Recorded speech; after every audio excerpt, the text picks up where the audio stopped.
Kandidati i Partisë Demokratike të Kosovës për kryetar në Klinj, Sokol Bashota, gjatë ubimit përmbyll së bashku me liderin e partisë Memli Krasniqi, u fokusua tek investimet kapitale në qytet dhe fshatra, me qëllim rikthimin e besimit dhe dinjitetit të institucioneve komunale. Ai gjithashtu bëri thirrje për mobilizim të fuqishëm të qytetarëve për të votuar me 9 nëntor. Në ditën e 5 të fushatës për raundin e 2 të zgjedhjeve lokale, kryetari aktual dhe kandidati PDK-s për një mandat të dytë në Prizren, Shaqir Totaj, mbajti tubimin përmbyllës, ku falenderoi qytetarët për mbështetjen dhe energjinë e tyre, duke theksuar se fitoria është pranë. Ai gjithashtu shpreh mirënjohës ndaj bashkëdhetarëve dhe hasjanëve që po vijnë për të mbështetur qytetin, duke nënvizuar se të bashkuar do të arrijnë fitore. Në Dragash, kandidati i PDK-s për kryetar Shaban Shabani mbajti tubimin përmbyll së bashku me liderin e partisë Memli Krasniqi. Ata theksuan rëndësinë e bashkimit të qytetarëve dhe angazhimit për zhvillim dhe punë në komunë. Shabani bëri thirrje që me 9 nëntor qytetarët të shprehin vullnetin e tyre dhe të rikthejnë ndryshimin në fitore. Në Kaçanik, kryetari aktual, kandidat edhe për një mandat, Sabedim Vishi, u angazhua për ritëm të ri zhvillimi, horizonte të reja të punës dhe perspektivës për të gjithë, pa dallime, me qeverisje që mbështetet në transparencë dhe bashkëqeverisje. Në çdo betejë të historisë, ndër epoka triumfuese. Në Mitrovic, kandidati Arjan Tahiri vizitoi bizneset dhe qytetarët, duke theksuar bashkëpunimin dhe përkushtimin si motor për zhvillimin e qytetit. Ai vuri në dukje rëndësinë e mbështetjes së bizneseve familjare dhe ruajtjes së traditës dhe cilësisë në prodhim. Në Vushtri, kryetari aktual dhe kandidati i PDK-s Ferit Idrizi, gjatë ubimit përmbyllës, falenderoi qytetarët për besimin dhe përkrahjen. Energjia dhe përkrahja e qytetarëve tregojnë se puna jon ka lënë gjurmë. Të jem kryetari çdo qytetari të Vushtrisë është nderi më i madh i jetës sime.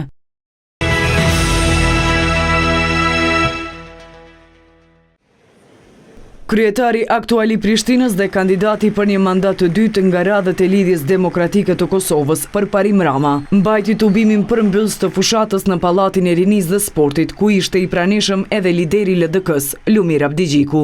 Rama prezantoi vizionin e tij për projekte të mëdha infrastrukturore, kulturore dhe zhvillimore, që synojnë ta bëjnë Prishtinën një qytet modern dhe të njohur ndërkombëtarisht.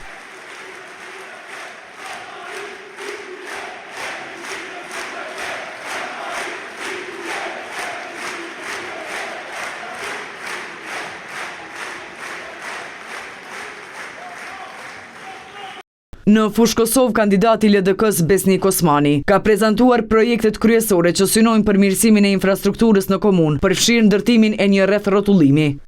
Që kemë pas prioritet gjelbrimin, hapësirat e përbashkëta, rekreative. Kryetari Obiliqit Gjafer Gashi, që kërkon një mandat të ri, rikujtoi se çdo premtim i tij është kthyer në vepra konkrete gjatë mandateve të tij. Fituam për 3 mandate dhe do të fitojmë edhe me 9 nëntor, sepse asnjëherë nuk e tradhtuam besimin tuaj, tha Gashi.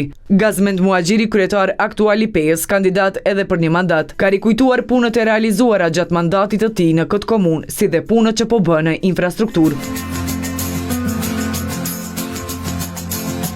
Në Viti, kryetari aktual dhe kandidat për një mandat të ri, Sokol Haliti, po intensifikon fushatën me tubime në të gjitha pjesët e komunës. Shtabet zgjedhore në Gërmov, Goshic dhe Ramjan janë të mobilizuara dhe të përgatitura për të siguruar fitoren me 9 nëntor, tha Haliti.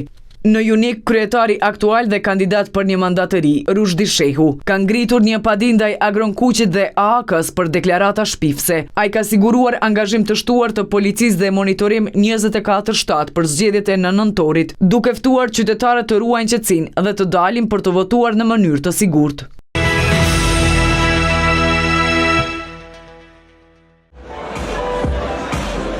Në ditën e 5 të fushatës për raundin e 2 të zgjedhjeve lokale që do të mbahen të dielen me 9 nëntor, kryetari aktual i Gjakovës, kandidati i Aleancës për Ardhmërinë e Kosovës, Ardian Gjini, mbajti tubim përmbyllës në Pallatin e Kulturës Arsim Vokshi në prani të liderit të AAK-s, Ramush Haradinaj. Gjini falenderoi qytetarët dhe partnerët e koalicionit për mbështetjen e deritanishme, duke rikujtuar projektet që, siç tha ai, kanë transformuar komunën. Në mandatin e ri, ai premtoi investime të reja në infrastrukturë, ndërtim dhe zgjerim rrugësh, shkolla të pajisura me sistem grohje, shërbime më të mira shëndetësore dhe përmirësim të furnizimit me ujë të pijes në zonat rurale.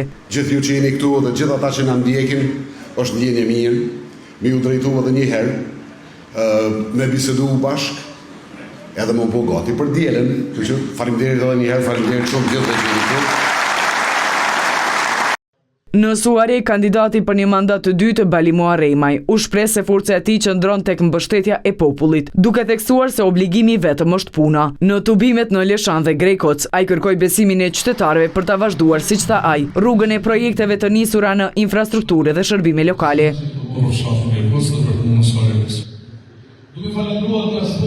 Në Junik, kandidati i AK-s Agron Kuqi reagoi ndaj kundër kandidatëve duke i cilësuar përpjekjet për dezinformim si shenjë paniku. Kuqi u zotua për një Junik më të zhvilluar, më transparent dhe menaxhim të drejtë të fondeve publike. Më në nëntor vendos Juniku, me qetësi, me dinitet dhe për të ardhmen që e meriton, tha ai.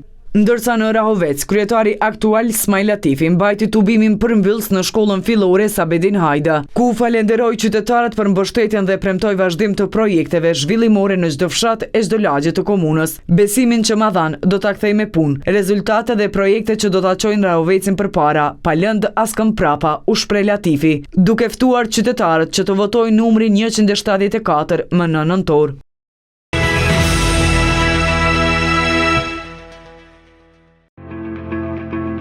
Në ditën e 5 të fushatës për raundin e 2 të zgjedhjeve lokale, kandidati i Lëvizjes Vetëvendosje për kryetar në Vushtrri Sulejman Meholli, i shoqëruar nga lideri i Lëvizjes Vetëvendosje Albin Kurti dhe partneri i koalicionit për balotazh Xhafer Tahiri nga LDK, premton funksionalizimin e zonës ekonomike në Lumbardh, duke shfrytzuar investimet e kryera nga Ministria e Tregtisë dhe Industrisë për punësim dhe zhvillim ekonomik. Në Mitrovic, Faton Peci, gjithashtu i shoqëruar nga Albin Kurti, vizitoi 3 biznese familjare. Nga aty ai u premtoi mbështetje financiare dhe infrastrukturore. Peci po ashtu premton ndërtimin e urave të reja për përmirësimin e qarkullimit në qytet.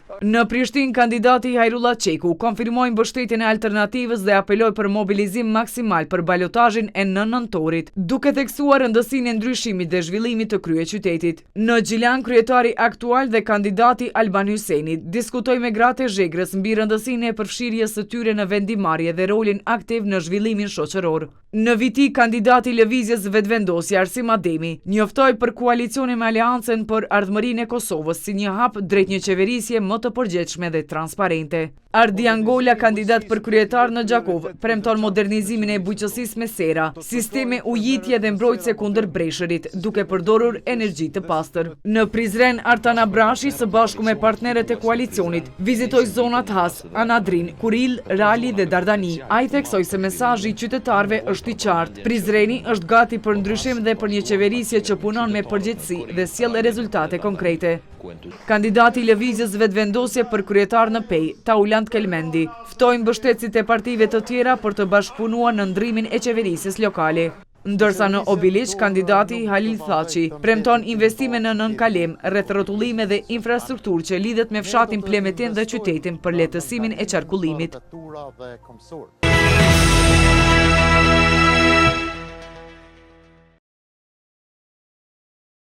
Në ditën e 5 të fushatës 6 ditore për raundin e 2 të zgjedhjeve për kryetar të Mamushës, kryetari aktual i kësaj komune, kandidat edhe për një mandat 4 vjeçar, Abdulahadi Krasniq nga Partia Demokratike Turke e Kosovës, ka ndarpamje të punimeve infrastrukturore në lagjet Pasha e Demirci. Si komune Mamushës, kemi filluar punën për asfaltimin e rrugëve kryesore. Synimi ynë është të realizojmë projekte me cilësi të lartë që të përmirësojmë jetën e qytetarëve. Ne vazhdojmë të punojmë në çdo lagje dhe çdo rrugë, me qëllim që Mamusha të bëhet një qytet më i jetueshëm, u shpreh Krasniq. Ai shtoi se prioriteti i tij mbetet zhvillimi i qëndrueshëm i komunës përmes investimeve në infrastrukturë, shërbime publike dhe mirëqenie sociale. Nga ana tjetër, kandidati i Mamusha Hal Kareketi, Fikret Morina, u bëri thirrje qytetarëve që të votojnë për ndryshim dhe për një fillim të ri për Mamushën. Këto zgjedhje nuk janë zgjedhje partie, por të një populli që ngrihet përsëri. Qëllimi ynë nuk është pushteti, por e ardhmja e Mamushës. Çdo votë me në nëntor do të jetë themeli i një të ardhmeje që do ta ndërtojmë bashk, deklaroi Morina. Ai po ashtu tha se në qendër të programit të tij qëndron zhvillimi ekonomik, mbështetja për bujqësinë dhe përfshirja e qytetarëve në vendimarrje.